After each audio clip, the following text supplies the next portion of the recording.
If you sit most of your day and your back feels stiff, your shoulders are rounding and your spine is hunched, your posture just feels off, I'm going to show you one simple yoga pose that can fix your posture once and for all in just 10 minutes. In this video, I will break down Cobra pose in a way that actually helps with your posture, relieves back stiffness and tension from sitting all day. Most people are doing this pose in a way that compresses their low back and doesn't actually fix anything. I'll show you how to do it properly so that you can open your chest, move better, feel taller, and notice a difference right away. The problem isn't that you're just sitting a lot.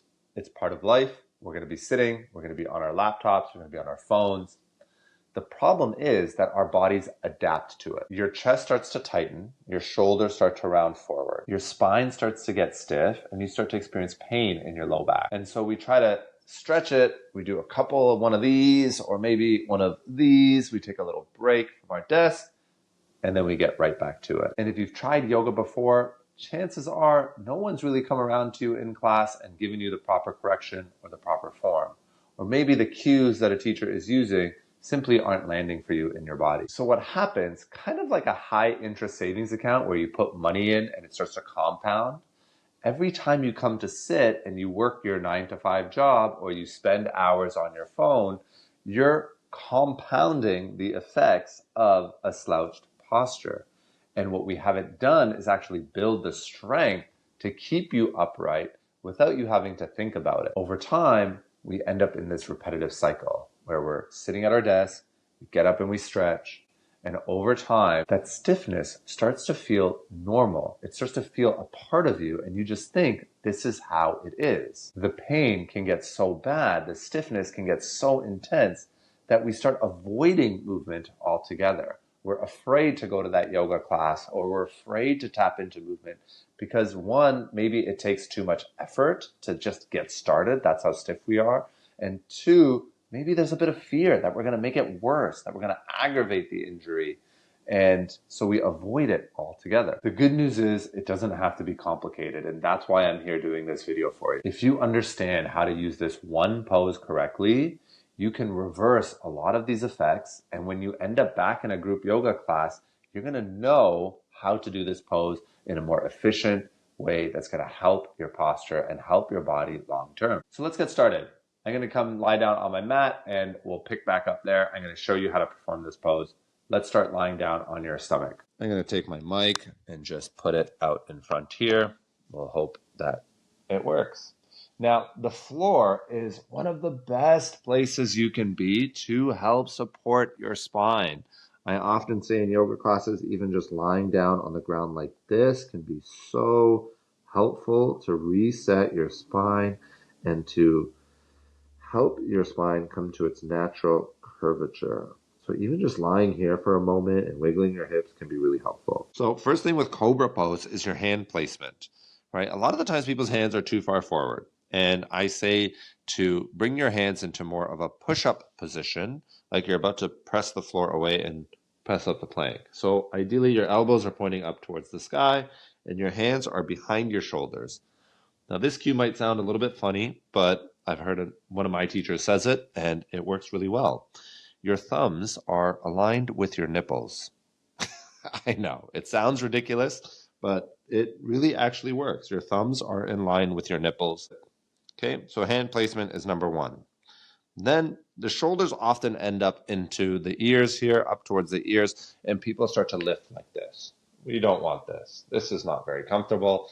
And a lot of the times people push so much effort into their hands and they try to lift up as high as they can. And all that's happening here is a lot of compression for your low back, and it's not giving you the strength that you need. Ooh, I got to wiggle that out a little bit.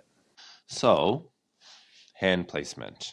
Thumbs by your nipples, loop the shoulders down and away, and without even pressing into your hand, you actually just want to try to lift your head and chest up, right?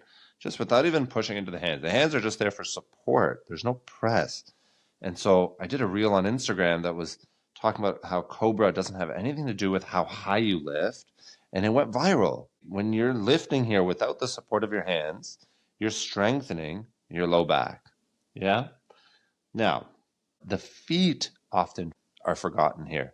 So I want you to lengthen your legs and press the tops of your feet down a lot. Imagine you were wearing running shoes and your shoelaces are plugged into the mat. Now anchor each toenail into the ground, even your pinky toenail.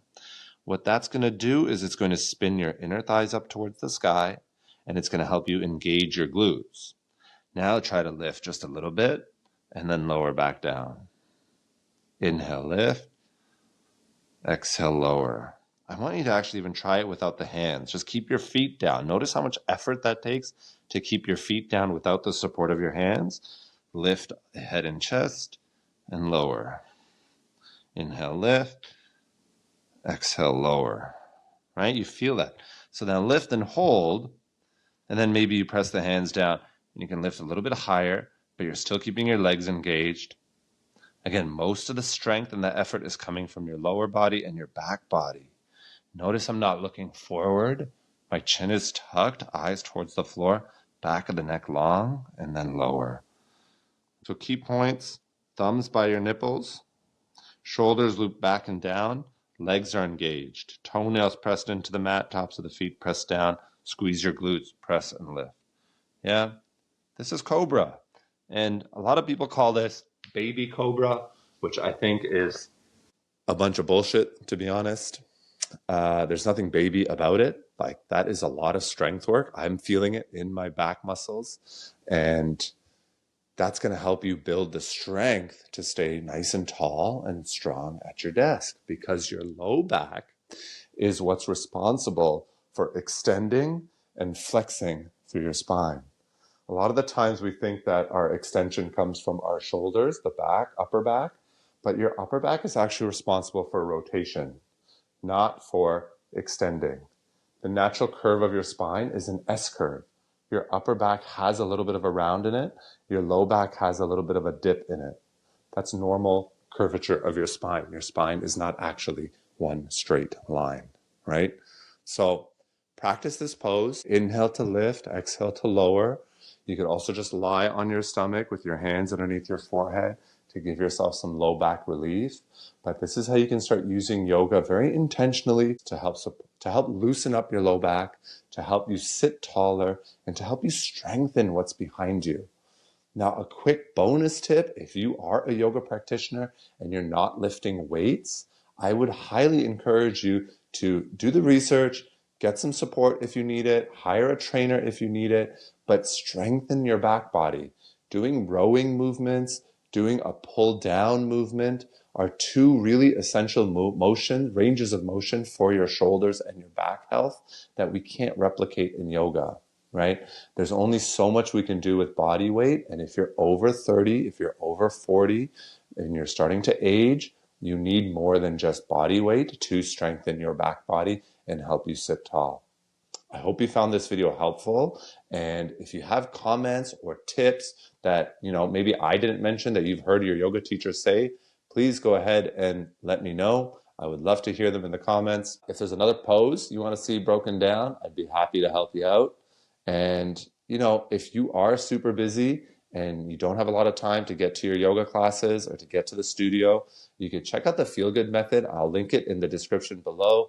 It's my free mini course that teaches you how to fit yoga into the small pockets of your life and how 10 to 15 minutes a day can really make a big difference rather than carving out that 1 hour, 2 hours once a month to go to the studio. You're going to really feel the benefits of your practice. Like I mentioned, it compounds like interest when you do daily deposits. And if you can do it 10, 15 minutes a day, it's going to make a huge difference for your whole body, for your stress levels, for your flexibility levels, and your strength, right? Like, this is building strength and flexibility in your back and in your spine. So thank you so much for being here. Like, subscribe, comment, engage. Let me know what you think. I really appreciate you taking the time to watch this, and I'll see you next time. Peace.